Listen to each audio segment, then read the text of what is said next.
चलतु देखी आज मु कौन कौन सब बन मुग डाली बैगण भजा गोल गोल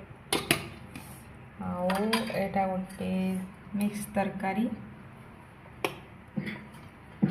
और दही बूंदी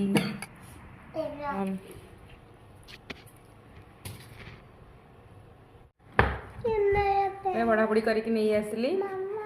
एवं खाइबा खाई देखा टेस्ट करिया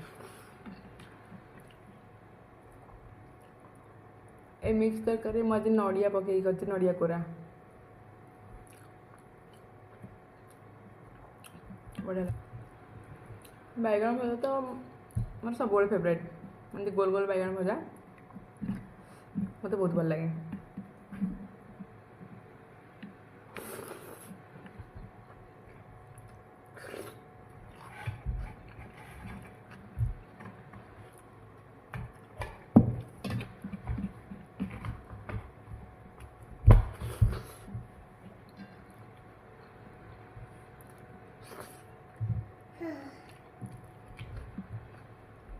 सब भल लगे